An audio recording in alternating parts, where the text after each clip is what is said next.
சாதிக்காக, மதத்துக்காக, பணத்துக்காக ஒன்றிணையாமல் பிறந்த இனத்திற்காக, தாய் தமிழுக்காக, ஊனில் ஓடும் தமிழ் ரத்தத்திற்காக இங்கு கூடியிருக்கும் தாய் தமிழ் உறவுகள் அனைவருக்கும் எனது அன்பு வணக்கம்.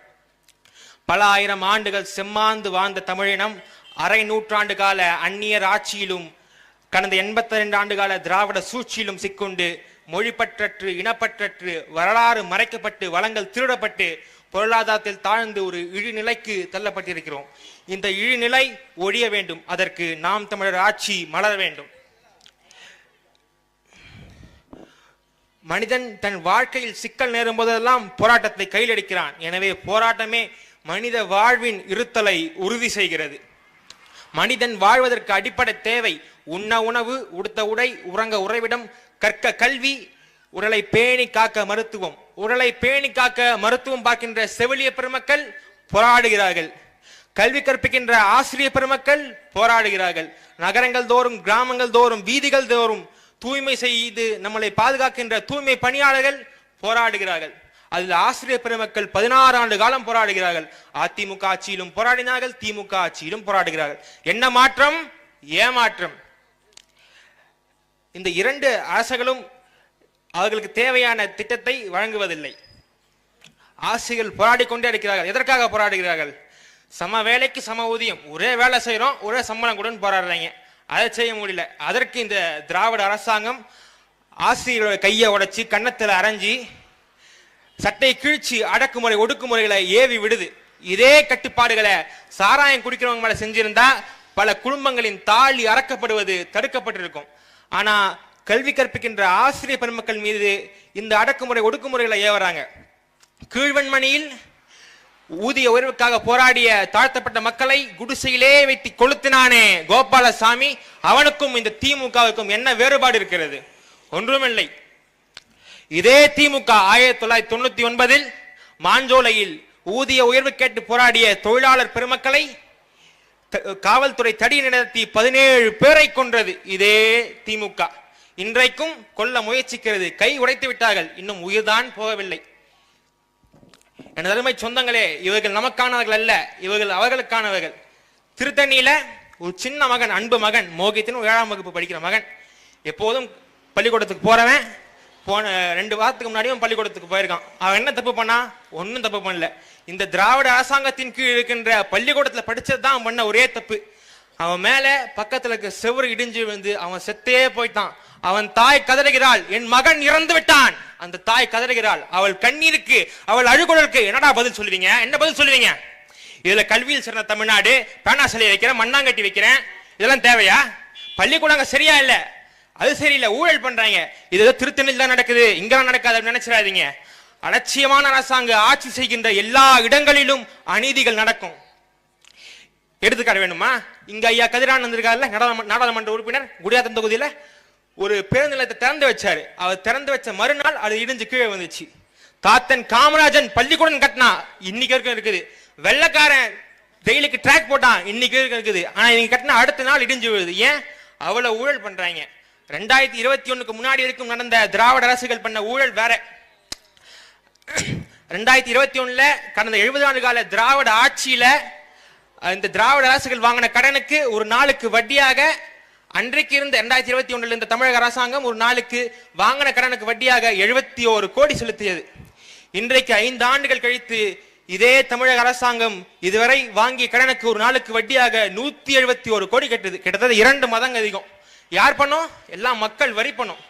இது பத்தாதுன்னு இப்ப சாராய வியாபாரம், அதாவது கொள்ளையடிச்சது பத்தல, இப்ப சாராயம் வைத்து கஞ்சா வைக்கிறாங்க. யாரா சாராயம் வைக்கிறான்னு பார்த்தா தமிழ்நாடு எங்கும் சாராய வியாபாரிகள்லாம் திமுக அதிமுக கவுன்சிலர், திமுக அதிமுக தான் சாராயம் வைக்கிறான். சரி, கஞ்சா வைக்கிறது யாரான்னு பார்த்தா பல பேர் இருக்கான். அதுல மாட்டினவர் ஜாஃபர் சாதிக். அவர் யாருன்னு பார்த்தா நம்ம அப்பா இருக்காருல்ல, அப்பா ஸ்டாலின், தமிழ்நாட்டின் ஸ்டாலின் அப்பா, அவரோட பிள்ளை அப்பா ஸ்டாலின் கூட போட்டோ எடுக்கிறாரு. இப்ப திமுக கடைசியில இருந்தாரு, அவர் எங்களுக்கு தெரியலங்க எப்படி வந்தாரு அப்படி சொன்னா பரவாயில்ல.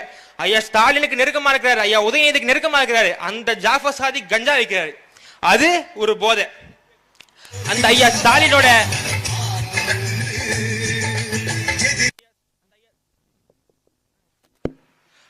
ஸ்டாலினோட கொள்கை வாரிசுக்காக நம்ம ஐயா விஜய் திராவிட கொள்கை வாரிசு, அவர் ஒரு போதை உருவாக்குறார், திரை போதை. கத்தின்னு ஒரு படங்க, ஒரு காட்சி. அதுல நீ நல்லது பண்ற ஆளு என்ன பண்ணணும்?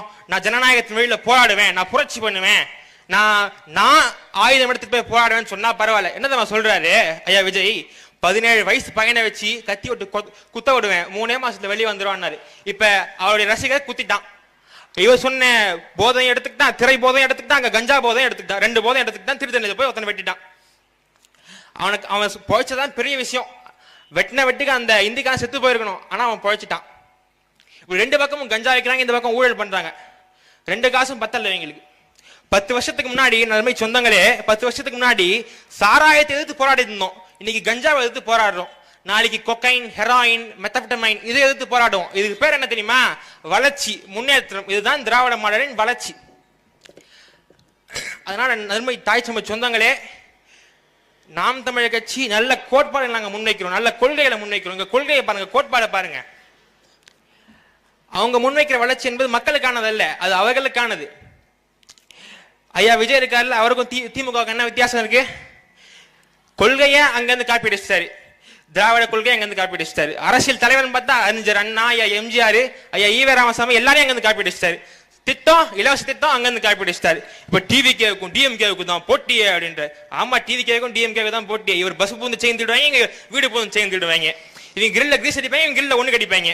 இவங்களுக்கு கொள்கை தளபதி, இவங்களுக்கு கொள்கை உதயநிதி. இவங்க ஏ4 சீட்டு, இவர் துண்டு சீட்டு. இவர் ஜெயகடா, இவர் எம்பளத்தி. 2 பேருக்கு தான் போட்டியே. 2021 நன்மை சொந்தங்க, 2021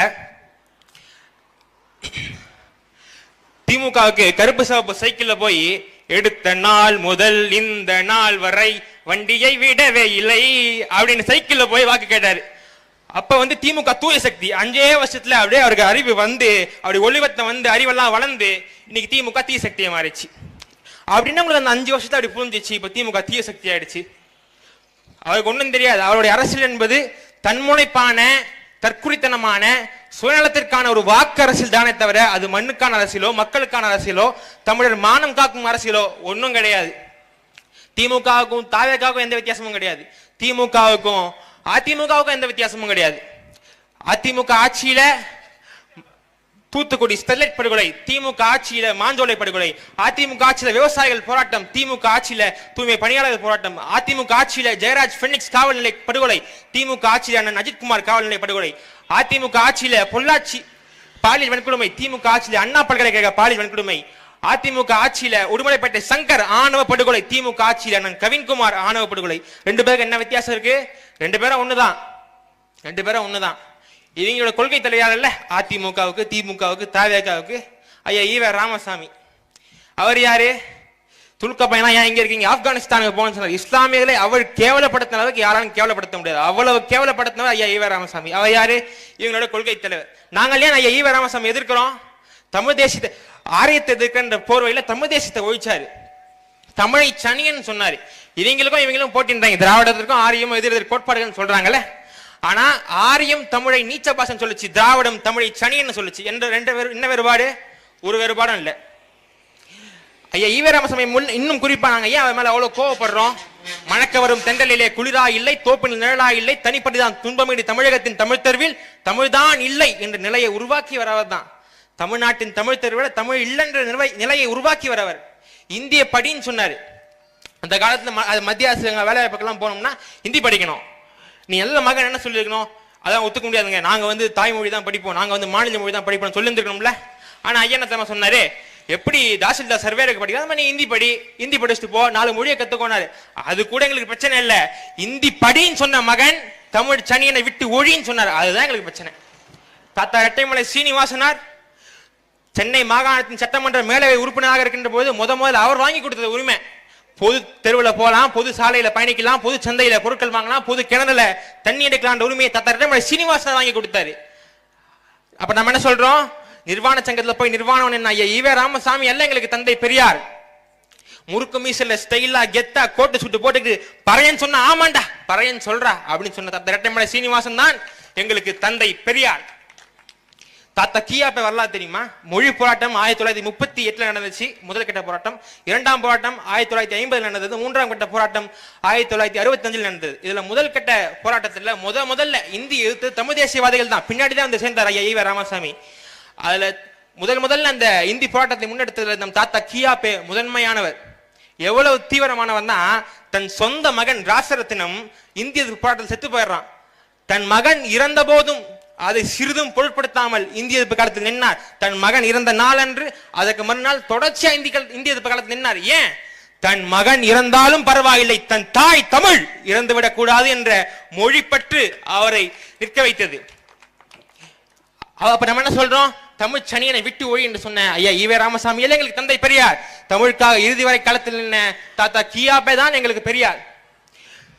ஆண்களிடம் இருக்கும் எல்லா பண்பும் பெண்களிடமும் இருக்கிறது. அறிவு, ஈகம், மானம், வீரம் எல்லா பண்புகளும் பெண்களிடமும் இருக்கிறது. ஆனால் ஆண்களிடம் இல்லாத ஒன்று பெண்களிடம் இருக்கிறது. அதுதான் என்னதும் தமிழ் சொந்தங்களே, உலகத்திலேயே ஆக பெரும் உன்னத உணர்வான தாய்மை உணர்வு. அந்த தாய்மை உணர்வுக்கு அடிப்படையாக இருக்கின்ற கருப்பையை அறுத்து எரி என்று சொன்ன ஐயா ஈவே ராமசாமி அல்ல எங்களுக்கு தந்தை பெரியார். தாய்க்கு மேல் இங்கோ தெய்வம் உண்டோ என்று சொன்ன எங்கள் தாட்டன் பாரதி தான் எங்களுக்கு பெரியார். இந்திய மொழியாக ஒரு மொழி இருக்க வேண்டும் என்றால் அது ஆங்கிலம் தான் இருக்க வேண்டும் என்று சொன்ன ஐயா ஈவே ராமசாமி அல்ல எங்களுக்கு பெரியார். இந்திய மொழியாக ஒரு மொழி இருக்க வேண்டும் என்றால் அது என் தாய்மொழி தமிழ் தான் இருக்க வேண்டும் என்று சொன்ன எங்கள் தாத்தா காகிதம் இல்லத்தான் எங்களுக்கு பெரியார். ஐயா ஈவே ராமசாமி என்ன சொல்லி கொடுத்தாரு? என்ன கற்பிச்சாரு? யார் கூட வேணா இரு, கற்பனை ஒண்ணு தேவையில்லை, யார் கூட வேணா இரு வாழுபடுனாரு. அந்த ஈவே ராமசாமி அல்ல எங்களுக்கு தந்தை பெரியார். ஒழுக்கம் விழுப்பம் தரலான், ஒழுக்கம் உயிரினும் ஓம்பப்படும் என்று சொன்ன எங்கள் பாட்டன் தமிழர்களின் அழிவு களஞ்சியம் எங்கள் பாட்டன் திருவள்ளுவன் தான் எங்களுக்கு தந்தை பெரியார். பெண் விடுதலை இல்லையே மண் விடுதலை இல்லை என்று சொன்ன எங்கள் உயிர் தலைவன் பிரபாகரன் தான் எங்களுக்கு தந்தை பெரியார். ஆகவே நடுவ சொந்தங்களே, நமக்கு தந்தை பெரியார் என்பது ஐயா ஈவே ராமசாமியில நமக்கு ஏகப்பட்ட தந்தை பெரியார்கள் இருக்கிறார்கள். கொள்கையை பார்த்து வாக்களியுங்கள், காசை பார்த்து வாக்களிக்காதீர்கள். நல்ல எண்ணத்தை பார்த்து வாக்களியுங்கள், சின்னத்தை பார்த்து வாக்களிக்காதீர்கள். எங்கள் ஐயா இமலன் ஆக சிறந்த வேட்பாளர், 30 ஆண்டு காலம் தலைமை ஆசிரியராக இருந்தவர். அவருக்கு பணம் சம்பாதிக்கிற எந்த தேவையும் கிடையாது. நல்ல நோக்கத்திற்காக அரசியலுக்கு வந்திருக்காரு. அதான் அவருக்கு வாக்களிங்க. நாங்கள் ஆட்சிக்கு வந்தால் பசி, பஞ்சம், ஊழல், லஞ்சம், கொலை, கொள்ளை, சாதி, இழிவு, தீண்டாமை, அடக்குமுறை, ஒடுக்குமுறை, பெண்ணி அடிமைத்தனம், மத போதை, இது ஏதுமற்ற ஒரு தூய தேசம் படைப்போம். அந்த கனவு எங்ககிட்ட இருக்கு. தரமான கல்வி, கல்விக்கேற்ற வேலை, வேலைக்கேற்ற சம்பளம், அதை கொண்டு வாழ்கின்ற பெருமைமிக்க வாழ்வு. தரமான மருத்துவம், மருத்துவத்திற்கேற்ற சிகிச்சை, சிகிச்சைக்கேற்ற நோய் தீர்வு, நோய் தீர்வை கொண்டு வாழ்கின்ற நோய் பயமற்ற வாழ்க்கை. ஆக பெரும் கனவுகளை நாங்கள் உள்ள வச்சிட்டு இருக்கோம். இப்ப நாங்க ஆட்சிக்கு வந்து ஐயா இமரன் சட்டமன்ற உறுப்பினர் ஆகி எங்கள் பெரியப்பா சீமான் முதலமைச்சரானா நாங்க என்ன பண்ணுவோம்? ஊடகத்துல விவசாயிகள் வந்து மாம்பழம் வைக்க முடியலையா? அப்ப இங்க மாம்பழ சாறு தொழிற்சாலை போடுவோம். அப்ப மாம்பழ விவசாயிகள் மாம்பழம் விலை போகலையா, வாங்கி அதை படப்படுத்தி அப்புறமா வைப்போம். இப்ப இங்க குடியாத்த பொதுவாக நெசவாளர்கள் அதிகம். அப்ப நாங்க என்ன பண்ணுவோம்? அண்ணல் தங்கம் நெசவச்சோலைன்னு ஒரு நெசவச்சோலை அமைப்போம். அதன் மூலமா நெசவாளர்கள்லாம் அரசு பணியாளர்கள் ஆக்குவோம். எனவே என் தமிழ் சொந்தங்களே, நல்ல எண்ணத்தை பார்த்து வாக்களியுங்கள். நல்லவர்கள் வாக்களிக்க தவறுகின்ற பொழுது மோசமானவர்கள் ஆட்சி பிடிக்கிறார்கள். எனவே வாக்களியுங்கள், சிந்தித்து வாக்களியுங்கள். சிந்தனை தான் அறிவின் பிறப்பிடம். சிந்தித்து வாக்களித்தால் அங்கு முதலில் இருப்பது நாங்கள் தான். எனவே சிந்தித்து வாக்களியுங்கள், விவசாய சின்னத்திற்கு வாக்களியுங்கள். தமிழ் தேசியம் ஓங்குக, தமிழ் தாய் வாழ்க.